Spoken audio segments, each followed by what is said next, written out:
Desde el 92.33 millón población del país del año 2010, na reciente census del 2015, aparece que subía na 100.98 millón.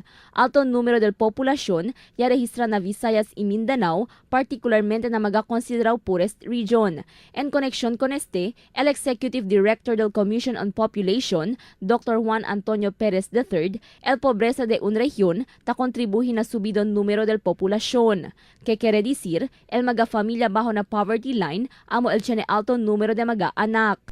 Ang napansin namin sa census, dito sa southern areas, sa Sargen, sa Davao, sa Cebu, ARM, lumalaki pa ang population, more than the national average. So that ang indication na yun is lumalaki pa rin, mataas pa rin ang fertility nung poorest regions. Kasi yung Visayas, Mindanao, yan ang poorer regions. And dyan mataas ang fertility.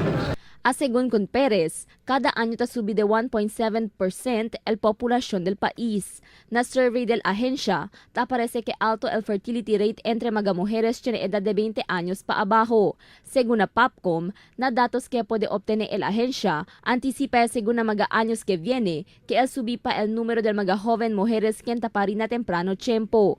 Mas mataas ang fertility ng adolescent girls, yung below 20. Mga 14% dito sa studying ginawa ng UP ay buntis na o kaya may anak na before they turn 20. And ang nakikita namin, in the next 6 years, dadami pa ang adolescents. And kung ganun ang trend, that can mean 1 million adolescent girls becoming pregnant by the time after 6 years, 2022, if we do not do something about teenage pregnancy. Na datos del Commission on Population, tadala mire ang necesidad para mas intensifika pa kundi ila mga programa.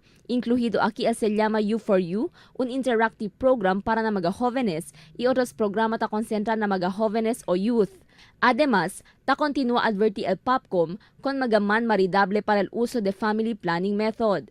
Por medio de family planning, el cada familia debe planear si cuánto lang debe el número del di ila anak, a ver puede sila sostener con el educación y buen salud del cada miembro del familia.